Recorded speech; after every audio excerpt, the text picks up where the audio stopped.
Hi, this is Chris McClune with Fire Apparatus and Emergency Equipment. Today I am here at US Digital Designs and I'm with Eric Hansen. He's the National Sales Manager for US Digital Designs. And we're going to talk about the G2 station alerting system. Now, Eric, if someone, well, first of all, what does the G2 system offer public safety organizations and the customers they serve? Sure, no problem. Actually, primarily three things. The whole reason we built the system is to protect the health and wellness of the staff, the emergency responders, not just at the station level, but at dispatch as well. We reduce response times, and sometimes very substantially, and also increase the situational awareness of all staff responding. Okay. Now, we all know there's lots of options for fire departments out there, and if a potential customer were to come to you and say, how do you compare with other alerting systems that are out there, how would you reply to that? That's a great question. There's probably about 6 or 7 manufacturers in the world that do something similar to what we do. We take a lot of pride in knowing that we do it in a much better way, and that's not arrogance, that's confidence. We have a system that we truly believe provides the best value and performance reliability within the market itself. It's an IP-based system, it has redundancies on top of redundancies. The best indicator of this, I would suggest you go talk to the customers themselves. Of all the major station alerting manufacturers in this room, in this world, we've replaced every single one of them. We've never been replaced. So we're on 16 years now, about 4,120 systems in the lower 48 alone. We've never been replaced, never had a single customer turn our system off. That's remarkable. You can't fake that, you can't advertise that, you can't market that. That's just the trust and performance meeting and exceeding their expectation year after year. We sell trust long before we sell any of this. So you mentioned that nobody's turned you off, nobody's replaced you. How do you control that quality and reliability for the customers once they have installed the system? It's not easy. It's actually, pardon my French, but giving a damn and doing the right thing. Being owned by a couple of people that put way too much money back into research and development. We get offers to be purchased all the time, but we never find the value to our customers and ourselves. We are privately held, so we can actually do the right thing. And we are a bunch of egghead engineers that love doing what we do. We love building new things that are going to help you optimize your response times, protect your staff, and just provide a more effective response. Well, we're here at FDIC. Are there any new features of the system that you'd like us to highlight here today? So we're constantly innovating. Everything you see here has been evolving over the course of 16 years, and you might have similar names in the components, but we have new generations. We have, this is our room remote 2. This actually came out about 2 years ago, but it's constantly evolving. It allows you to come in and make a new alerting zone within any part of the station itself. You can have multiple speakers or a single speaker, but you can turn a storage room into a battalion chief's office or a sleeping room. You can go in here and say, I'm going to be alerted to all these units, or I can go through here and just select the units I want to be alerted. That can be done on the fly. Nothing's firefighter proof, so you can lock it out if you don't want to mess with the configuration. But it could be automated too. So this could be scheduled. It could be ladder 1 till Tuesday at 1 o'clock, and then it switches over to engine 1.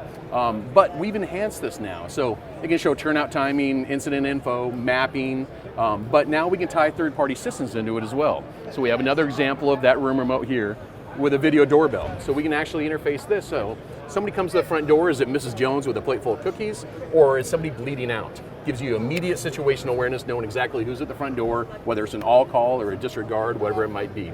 So that's the room remote. We have this new product, which has been amazingly successful. In large open areas like the Apparatus Bay, it's the most acoustically challenging part of the station. Everything is what's called slappy. The sound bounces around, it's horrible for acoustics. Typically in professional audio, you treat that with a bunch of sound absorbing panels around the Apparatus Bay.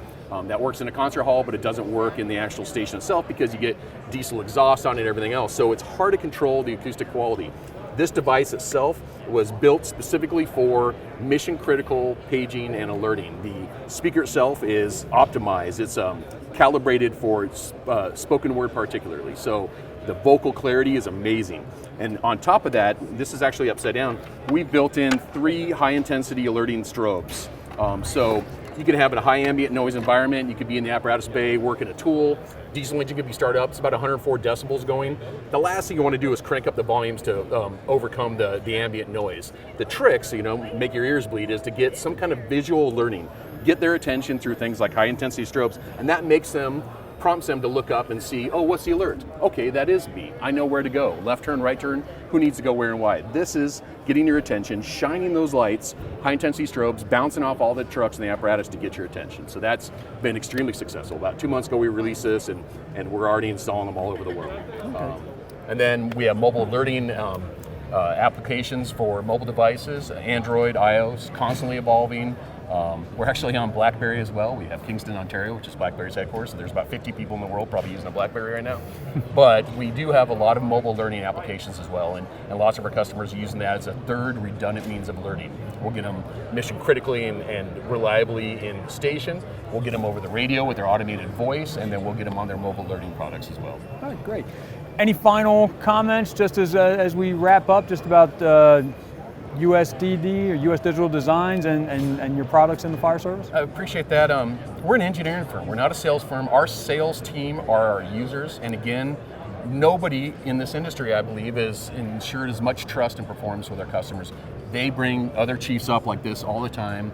That is our sales force, and we sell trust. We help you, look good to your bosses. We all report to somebody. You can't go wrong with our system. Again, nobody's turned it off, and that can't last forever. Just law of averages, but man, we're doing something right. So, well, if fire departments or other public safety organizations would like to learn more about the Phoenix G2 or any of your products, how would they get in touch with you? Stationalerting.com is a tremendous resource. There's lots of health and wellness documentations. There's blogs. Every press release and video that we have is available there. RFP documentation, specifications, and all sorts of organic testimonials from the end users themselves. You can reach me at ehanson@usdd.com, EHANSON@usdd.com. Anytime, evenings, weekends are fine. We're really proud of what we help you do. So. All right, great. Well, again, this has been Chris McClune with Fire Apparatus and Emergency Equipment with Eric Hansen. Thanks a lot for taking some time out today, and we'll all talk to you soon. Appreciate it.